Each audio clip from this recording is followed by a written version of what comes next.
Only One Mommy, the story of Lisa Miller. We're going to be talking about today on Faith and Freedom. I'm Matt Staver, founder and chairman of Liberty Counsel. Joining me is Rena Lindevaldsen, the author of the book, and also special counsel for Liberty Counsel, and one who has been litigating that case when it was in the litigation phase for a number of years. Welcome to Faith and Freedom. Good morning. We want to talk to you about this book that just came out. It's called The Lisa Miller Story, Only One Mommy. And the subtitle is A Woman's Battle for Her Life, Her Daughter, and Her Freedom. Now, you have had a lot of experience through the litigation phase up through, I think, 2009 with the Lisa Miller story. It's a complicated legal battle between two states, Virginia and Vermont, with regards to their laws pertaining to same-sex civil unions. And then in the midst of that, of course, is Lisa Miller's biological daughter, Isabella.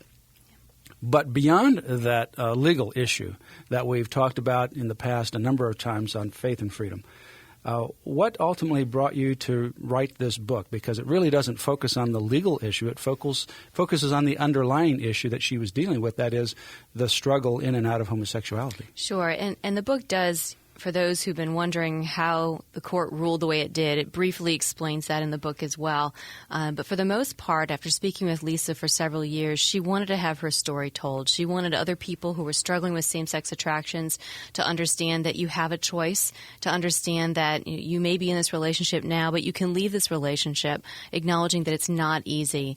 And so through that, we tell a story from birth all the way through to her entering a relationship with her same-sex partner, leaving that relationship, and then what happened to her after that. So it's to be a message of hope for those struggling with same-sex attractions and a message to the church of what they need to do and should do to help those struggling with same-sex attractions.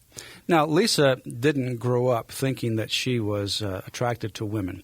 How did that come about in her life where that ultimately was a transition point where she ended up in a same-sex relationship with another woman?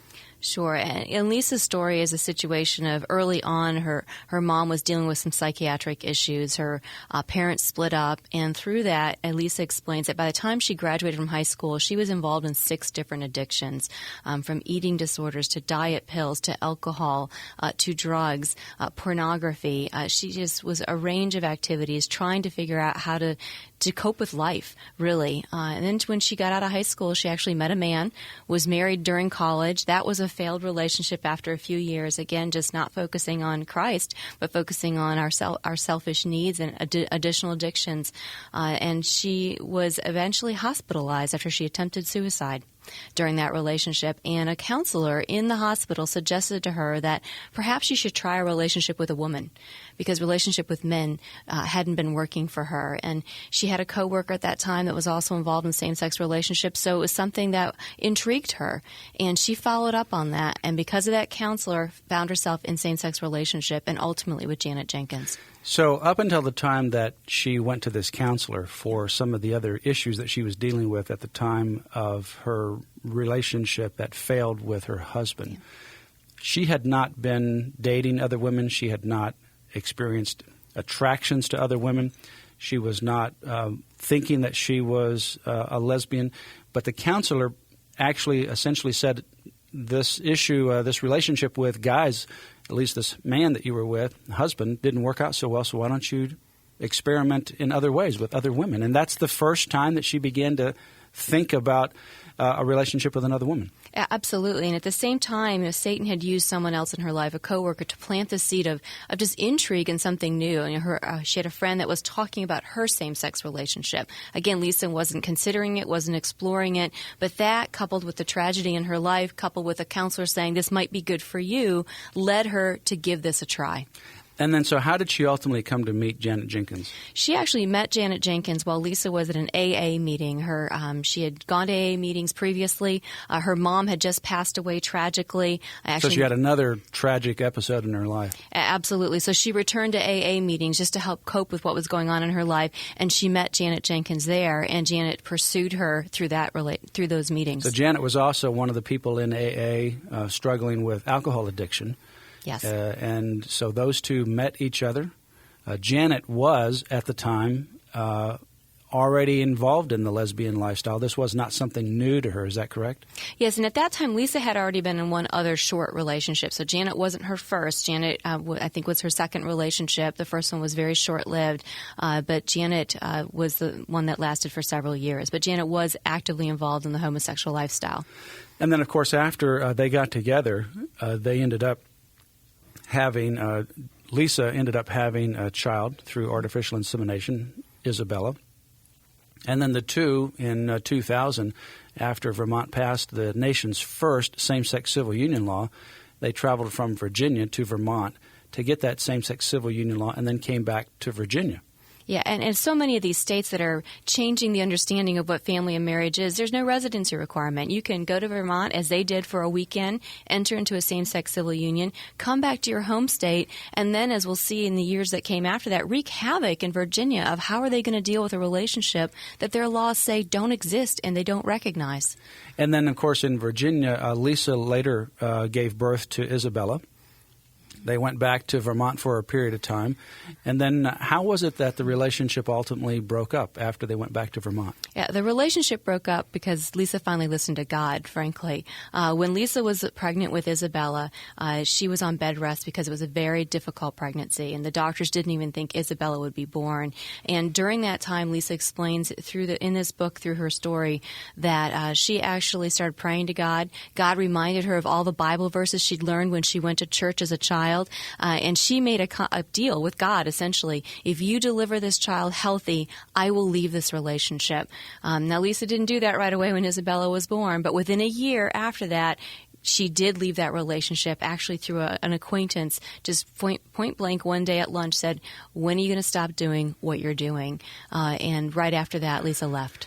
Yeah, go back to that moment for just a brief time. I remember talking to Lisa Miller. This was a number of years ago while the case was still in litigation between Vermont and Virginia. And she talked about this friend of hers.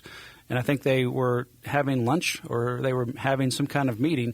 And the friend just confronted her about what she was doing in her lifestyle. Tell us about that. Yeah, and it wasn't even a friend, because I think that's important. Lisa was considering beginning to sell some products. She was a real estate or some kind of sort sales. Of small business sales. Yeah, and right. So she met her for the first time for this lunch to introduce Lisa to these products. And during the middle of the lunch, this lady leaned across the table and said, Jesus knows what you're doing. When are you going to stop? Just out of the blue. Out of the blue. And she said, I've never done that to anybody before, but God's telling me I have to tell this to you. And that is what caused Lisa, within a matter of weeks, to pack up and leave Vermont and go back to Virginia with her child. And so she moved back to Virginia, her home state, with Isabella.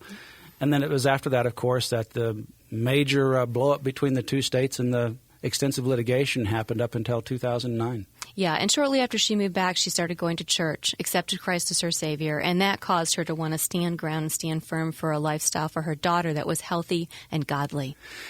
You know, you saw her through a number of years from the beginning of the litigation. I think that began probably in 2004 all the way up to 2009, for about 5 years.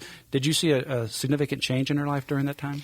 Absolutely. And significantly over that time, I saw a woman who grew in her understanding of her relationship with God, grew in her understanding that she could be dependent on God day by day, and He would take care of her needs. And she often was encouraging us and giving us strength to carry on through the litigation.